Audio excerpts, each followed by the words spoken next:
we move forward in our distinguished lineup of global scholars, it is now my absolute privilege to introduce our next plenary speaker. Joining us from United States University, Dr. Shirin Shafei Ibrahimi.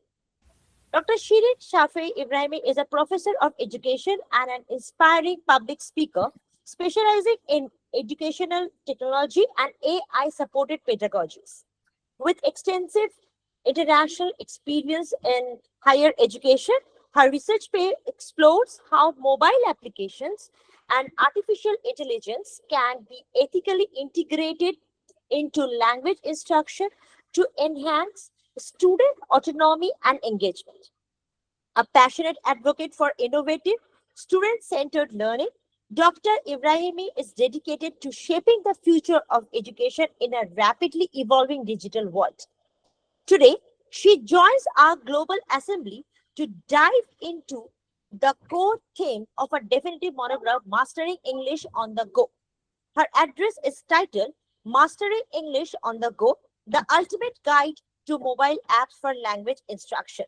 Dr. Ibrahimi, we are deeply honored to have your expertise with us today. The virtual floor is yours. Thank you so much for the introduction. I am happy to be among you. Good morning, everybody. And I hope that you're enjoying the sessions. It is about 4 a.m. here, and I feel so privileged to be among scholars like you at this time. Before everything, I would like to share my screen so that we can all see my slides. All right.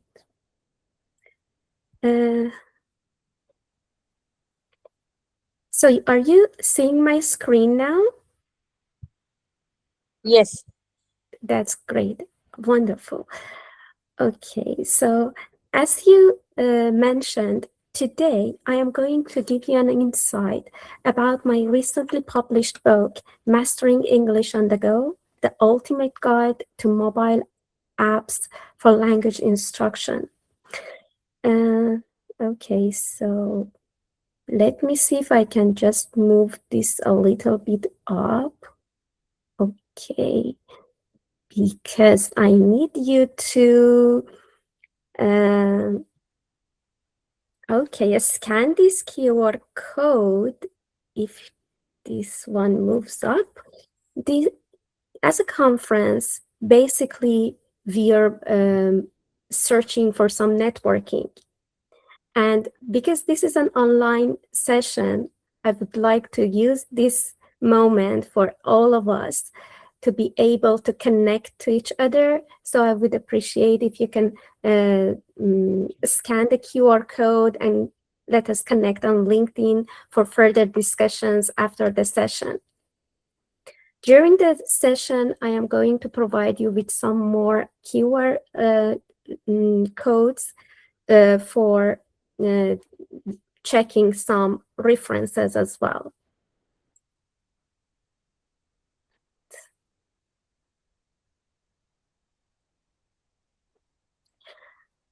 Also, I would like you to check this QR code. This is the Google book. So you can find some of the chapters, some parts of this book online, and you can page it while I am just guiding you through the chapters.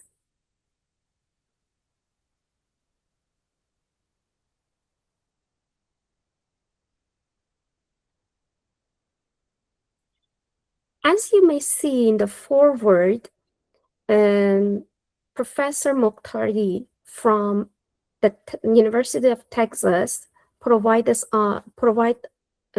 us with some insights on the use of this book and why this book is necessary. Let me tell you, okay, I guess I have to change the slide. Please bear with me for a few minutes.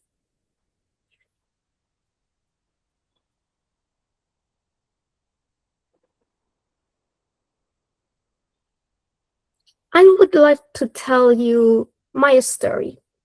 My story goes back to a few years ago when I had my first TEDx talk. You can find the QR code of my TEDx on the screen. So on this TEDx, I talked about the use of technology in education. Please keep in mind that this happened before pandemic, when I was emphasizing on the role of technologies. The title was Use of Technology in Education. At that time, before pandemic, the use of technology was not being felt as a necessity in the educational world. We were always thinking of that as a side dish, a complementary side dish. But during pandemic and after that, now we are proceeding every day more and more on the widespread of using technologies, mobile applications. And today, let's imagine AI for our teaching and learning. One day, it was surprising if someone would use technology in their classes. But today, it is so common that most of the sessions of conferences are about using AI. I'll give you a brief book overview and what you would expect by reading this book. This book is merely a research-informed examination. The idea came from the time that I did the TEDx. It was with me, and I was thinking that something is lacking. We have to approach to use the AI more and more. And then after it was during pandemic, I found that it was difficult to gather students as my participants, to ask other teachers to participate, because I didn't want to only talk about the importance of using technologies. I wanted a proof. I wanted a research-informed examination.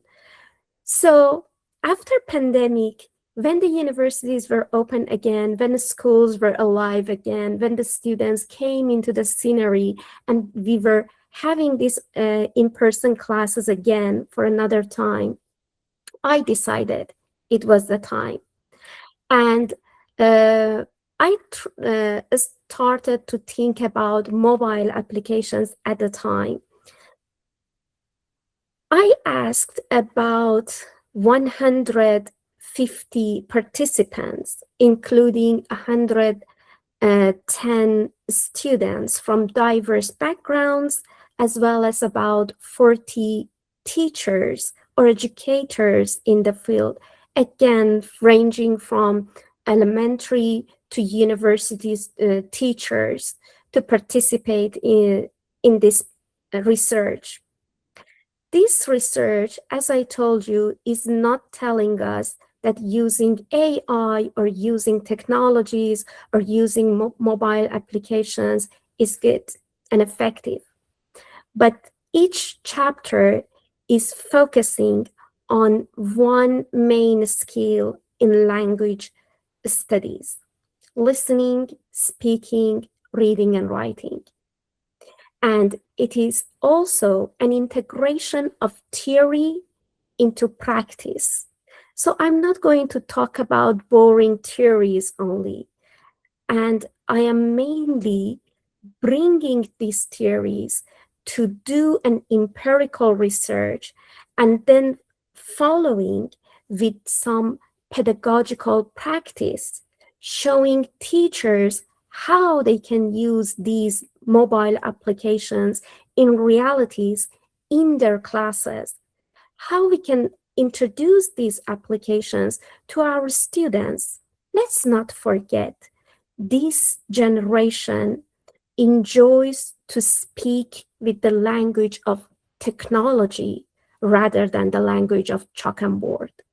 So if we want them to be engaged more, if we want them to participate more in our language classes, we have to speak with their language. Let us see who should use this book. This book is good for all English language teachers. If language is the mother tongue, is the first language, or it is for ESL or EFL teachers, everybody can use this book. More than that, most importantly, teacher educators, professional trainers, teacher trainers are able to use this book because it would give them some insight of how to train future teachers. It is not important for our teachers, our next generation teachers, our these days teachers, only to know the content knowledge. But it is far more important that all of us are also some sort of technology maniac ourselves before expecting that from our students. As the previous presenter, Dr. Hassan, explained, sometimes our students know more than us in terms of technology. If we don't want to look like losers, we better make that change in ourselves first. We can do so by reading some books or articles that are being published every year, and they are giving us more deep insight to what is going on in the world of technology. Researchers also in the field of TESOL, computer-assisted language learning, MAL, mobile applications language learning, and let's say in general, linguistics would use this book to their best. And the last but not the least, obviously, if I don't say the first, curriculum designers and educational technology developers. Why I use them at the end? Because let's say educational technologies are the bridge between teachers and the computer scientists. We are going to ask the computer scientists what sort of technologies, what sort of applications we need to use in our classes, or our students need to enhance their language skills and proficiency.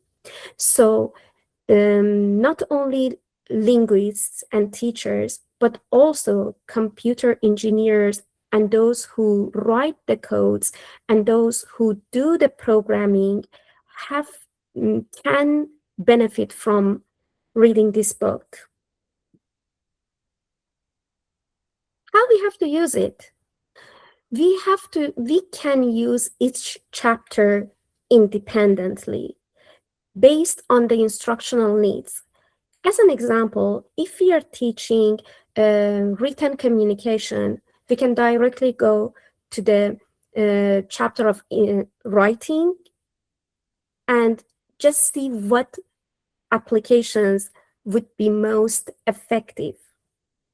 Don't forget, as we know, technologies evolve rapidly. And by the use of AI, applications and the use of technologies are developing drastically. So the mobile applications that are suggested here are not the ultimate and sole effective mobile applications. But let's be honest, it is not about that exact mobile application that can work for us best, because every day more and more applications are coming out. But once that it is effective, we can at least know that this particular application is using best, it is one of the best. We can apply these research findings directly to our teaching practice. Because those applications were selected and finalized by research, they are trusted.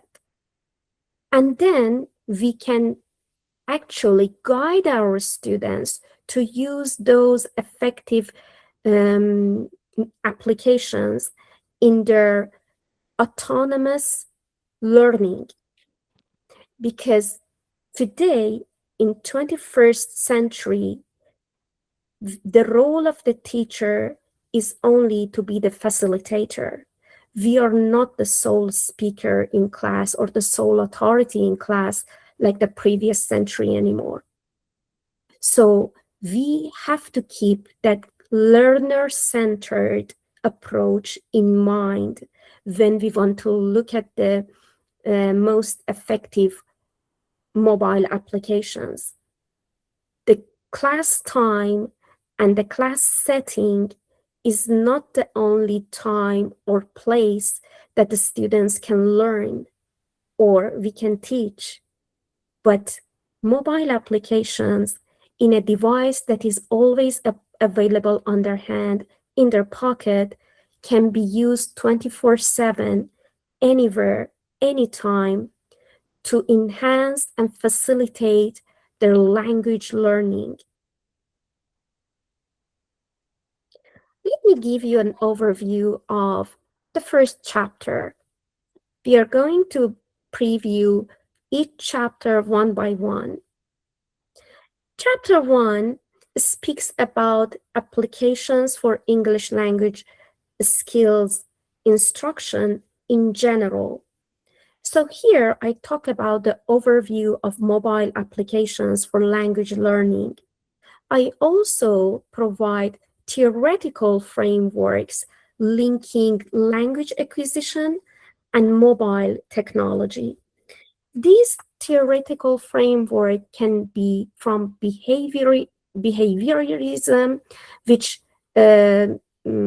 focuses on repetition, constructivism theory, which focuses on active learner engagement, sociocultural theory, which basically is about social interaction, interactionism, which means the use of conversation in learning the language, and finally, connectivism, which means learning is a network process and many different factors are involved in learning.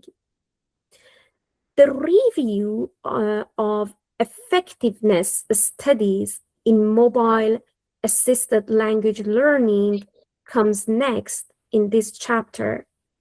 And finally, the identification of gaps are introduced at the end of this chapter. Chapter 2 is trying to introduce the most effective applications for enhancing listening skill. So if you are a listening teacher, you can right away go to this chapter and review the listening focused mobile applications. This chapter, like any other following chapter, is a research by its own, is a piece of research by its own. And the research methodology and with research methodology and data analysis and also with the results and discussions. At the end, I provided some insight and implications for classroom and independent listening practice. In this chapter, like the other following chapters, I used more than 150 participants from diverse background with the stratified sampling. These students were from university, from elementary, from high school, from language institutions so that I can cover all ranges of students. They were from different backgrounds, check and language proficiency checked by common European framework of um, references and Canadian language benchmark. There are also other assessment like IELTS or TOEFL exams that can clarify the level of the students. So there was a pilot study of all these students to make sure that these students are from varieties of backgrounds and proficiency and also age groups, because mobile applications are not being used only with one certain group of learners. Everyone who has phone on their hands can download any applications. Also, for the teacher's perspective, I asked both novice and experienced teachers to provide insights and give me feedback about the applications that they use or they find useful. So you can see that a mixed method design was used, both qualitative and quantitative method, by using semi-structured interview as well as the statistical part. So we can say that at the end, the applications that were used were of highly advisable or recommended to be used by teachers and learners. In the following chapter, I dedicated the whole chapter to the effective applications for enhancing speaking skill. Again, in this chapter, I analyzed speaking-oriented mobile applications.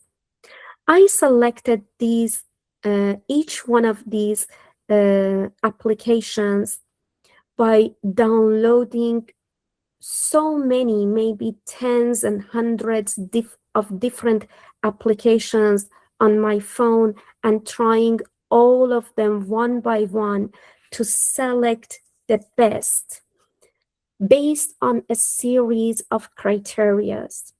These criteria could be adaptability across proficiency levels, affordability if they are free of charge or very cheap for all users to get benefit from them, accessibility if all of them are being able to be downloaded on both iOS and Android platforms, and also being a light software to take low space rather than a heavy software. It would also be user-friendly and easy to use. And also, the most important factor, provide meaningful feedback at the end. So many of the applications that use AI these days would provide feedback. But the earlier versions of applications that do not use AI might not provide a comprehensive feedback. So as I mentioned, day by day, you can find better and most effective applications coming to the market. These empirical findings on speaking skill provided fluency and pronunciation development. because in speaking, these are the two important factors to develop speaking skill. Also, you can see that there is a discussion of pedagogical effectiveness of the applications in this chapter. So there are some guidelines at the end of the chapter, like any other chapters, for instructional implementation.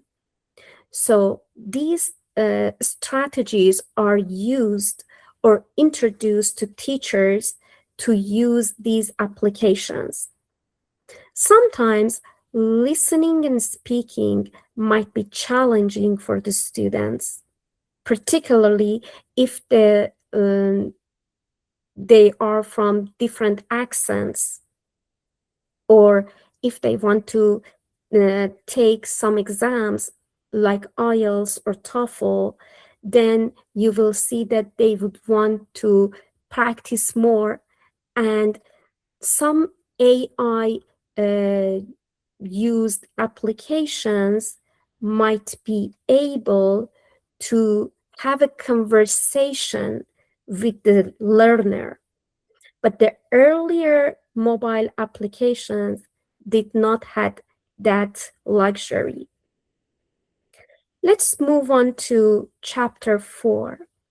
Chapter 4 is about reading skills, mobile applications that can enhance reading skills. In this chapter, you can see an evaluation of mobile applications for reading comprehension.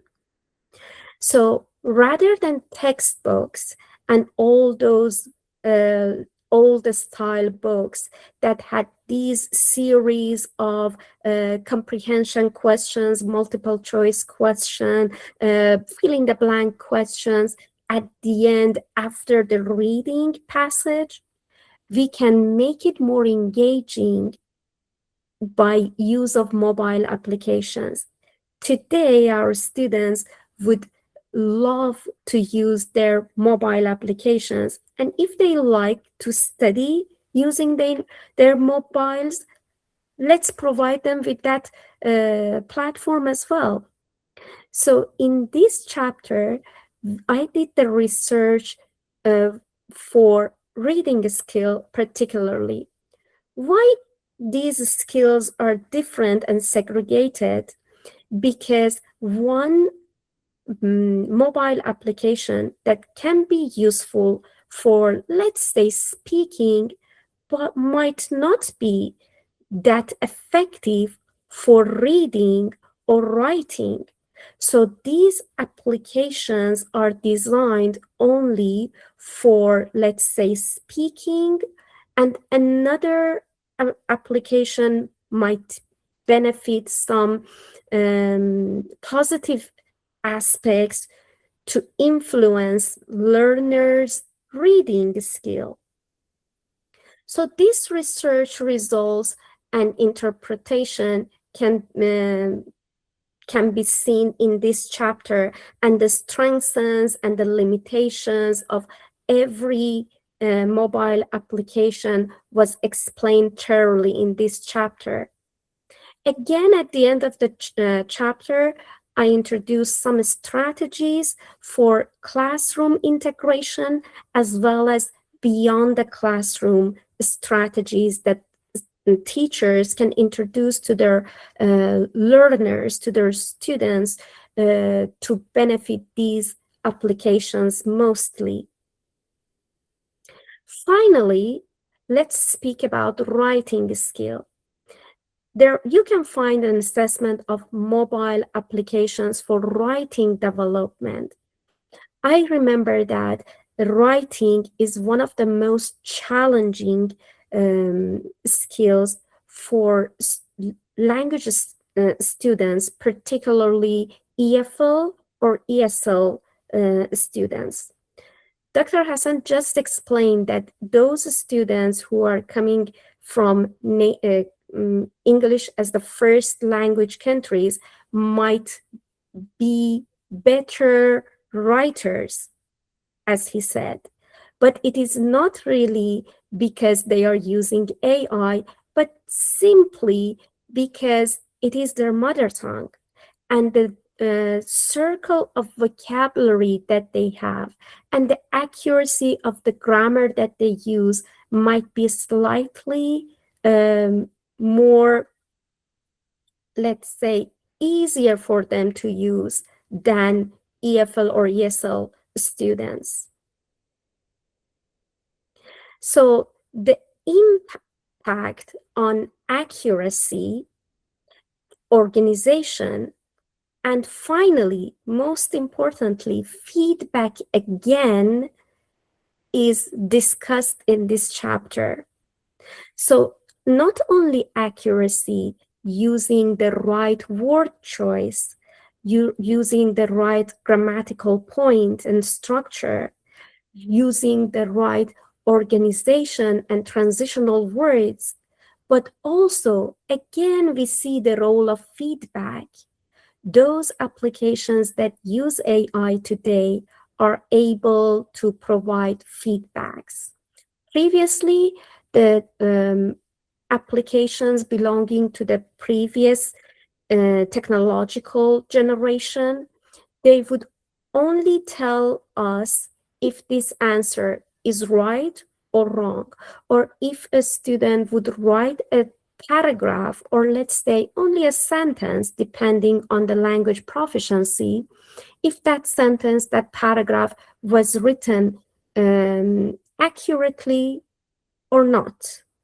But today, the applications might also provide the students with some feedback how to improve their writing, how to make some changes, how to paraphrase, and they would suggest some other ways that would bring a higher band score for the student. Again, this was based on the research, and all the conclusions in this book, all the applications that are introduced as the most effective ones are based on research. And at the end, you can find some support for learners to be autonomous learners and to see how they can extend their own skills better. This is again about extended practice. If before our teachers would give us a topic as an assignment that we can write at home, and then for the next day we would hand over to the teacher to take home to mark it. Today, mobile applications that are connected to AI would provide us with instant feedback while our mind is engaged with the topic to get the feedback and correct our own writing. Isn't that amazing? So as a conclusion, we can find some identification of high impact mobile applications for each of these language skills. We can also find some evidence-based guidance for teachers and also for students. There is a contribution to effective mobile assisted language learning practice as well in this chapter, and there are directions for future research and app development.